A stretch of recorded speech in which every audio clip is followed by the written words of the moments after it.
Hey, welcome to the OSHA Compliance Help Show. I am your host, Sheldon Primus. This is the show where I show you how to be OSHA compliant in all the best ways I can.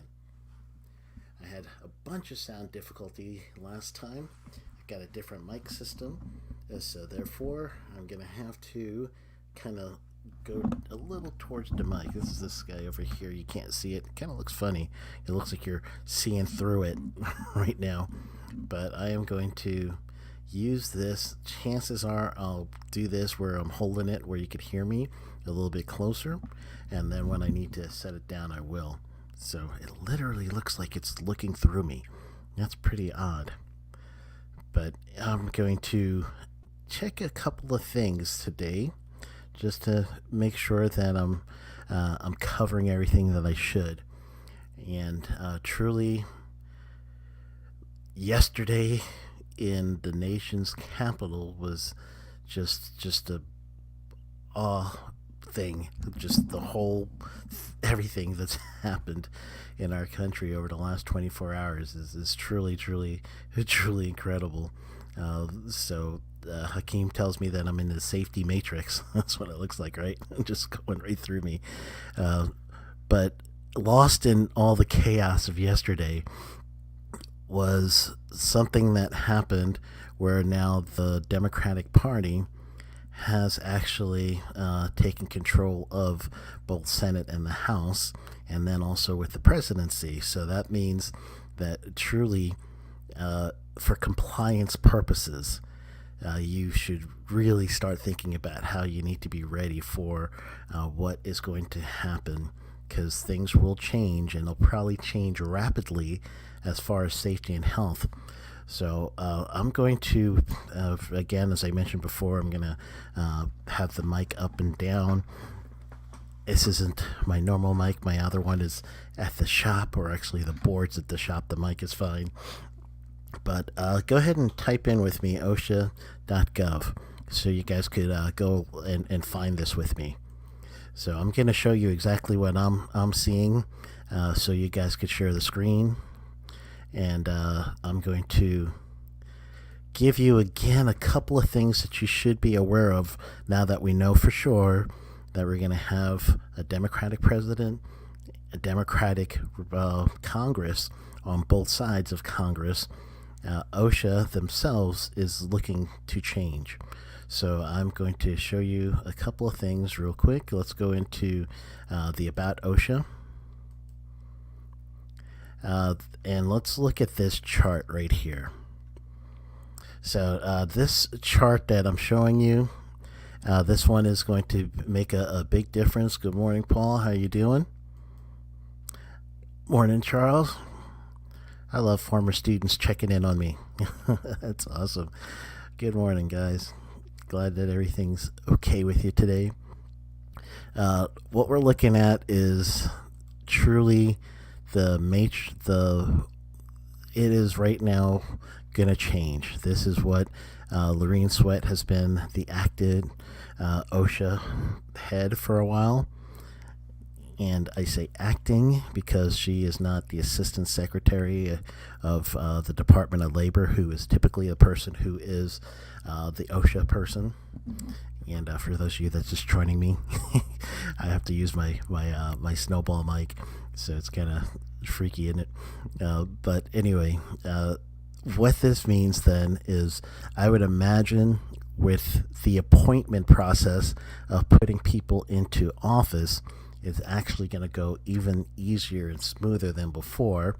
The last time that OSHA was supposed to have someone in charge of them, was someone from FedEx, I believe, and he had 3 different appearances in front of Congress, and just they could not get him ratified to become head of OSHA.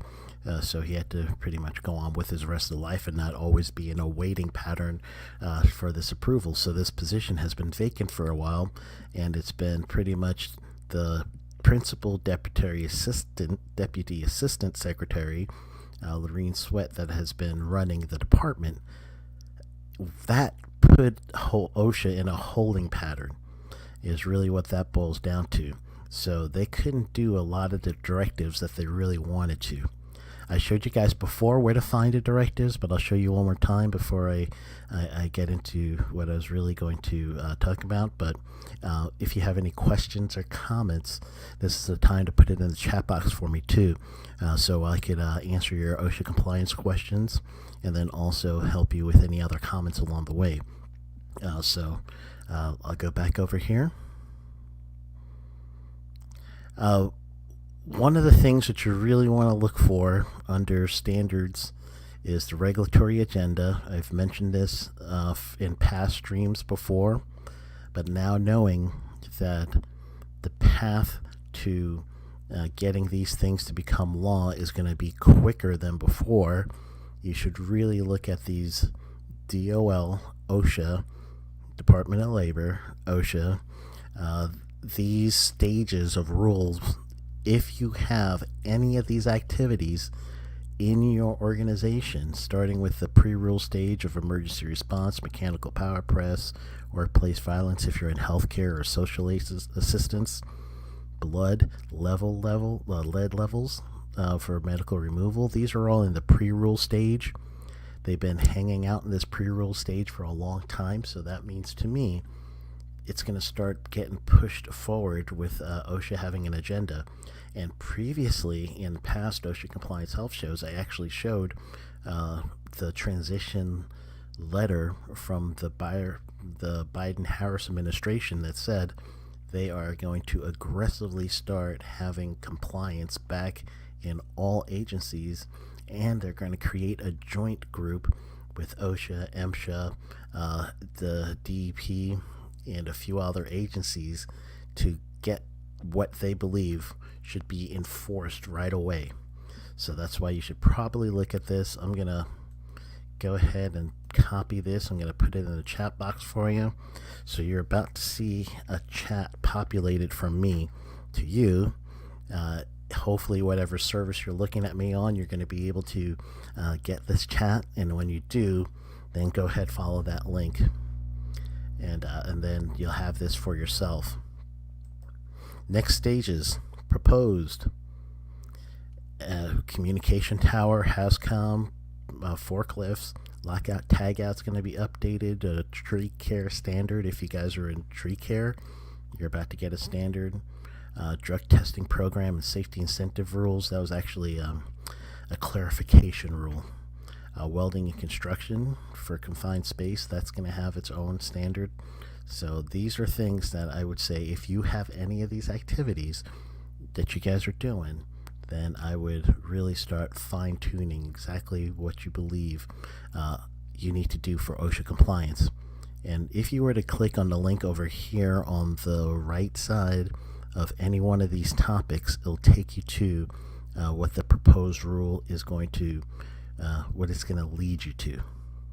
So time is running out.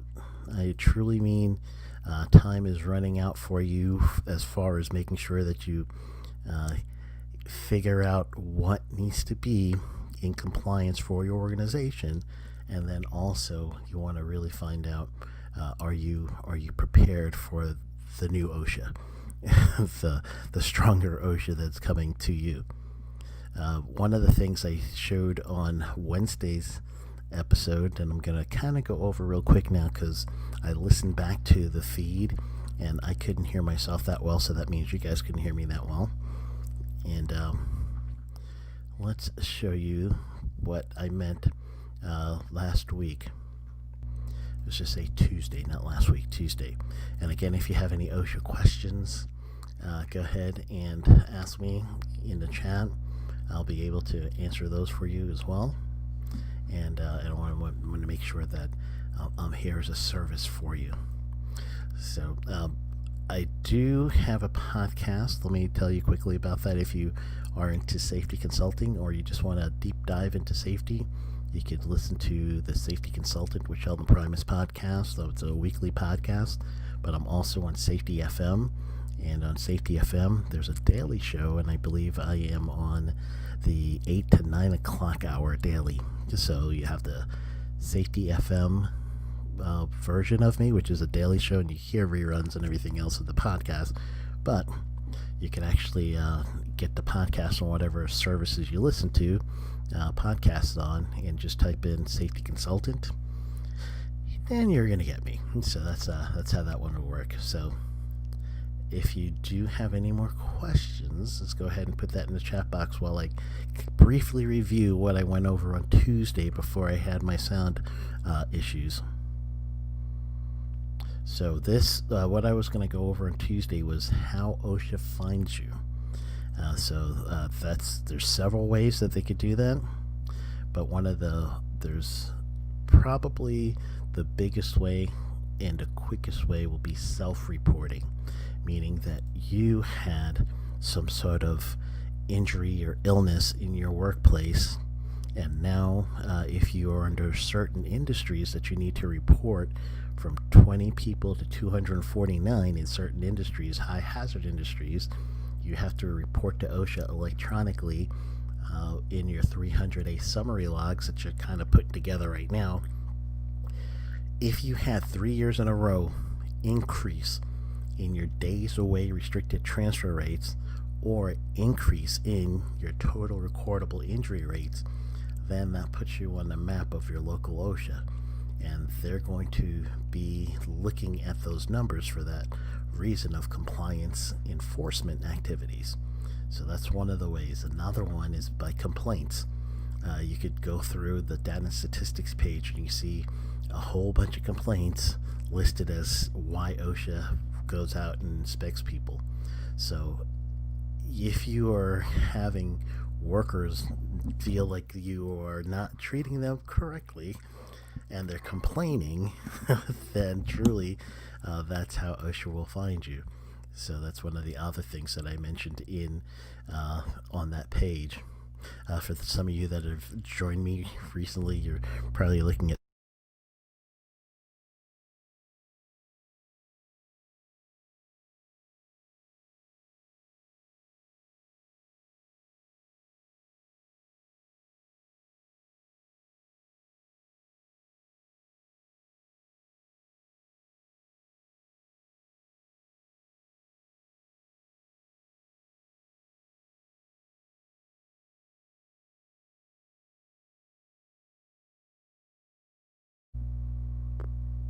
All right, looks like I was muted for a second.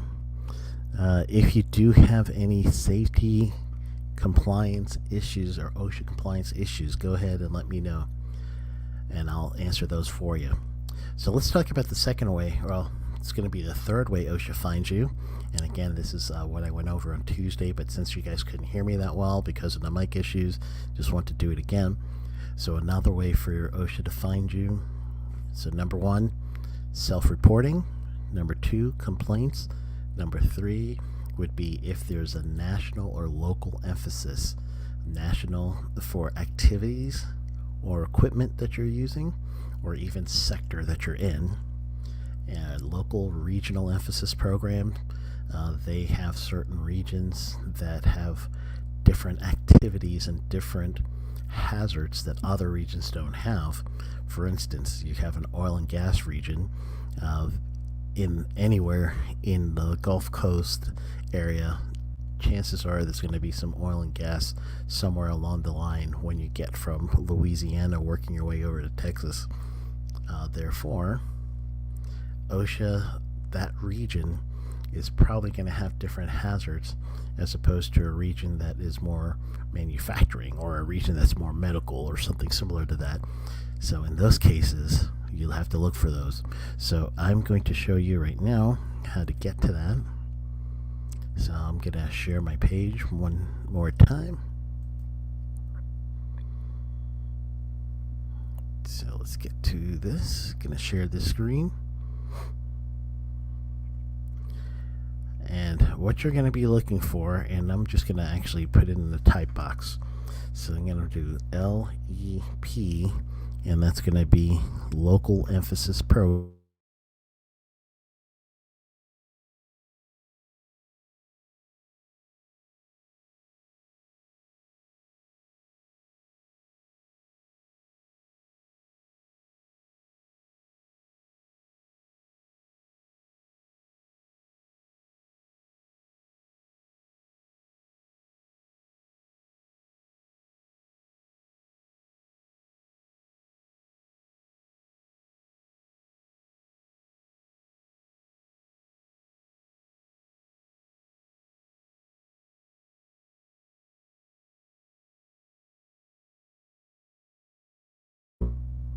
If I had any activity related to those things that I'm showing you here, then that means I would be OSHA would see me a little bit more or less. So that's what I mean by that.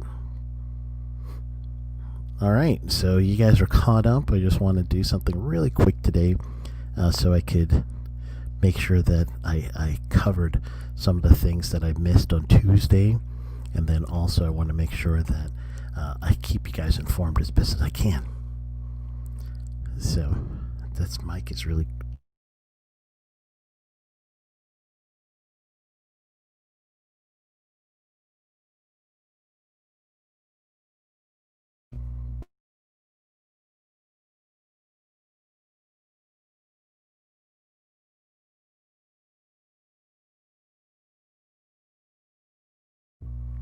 All right, I don't see any. We are good to go. Well, enjoy the rest of your day, and I will see you next time. Go get them.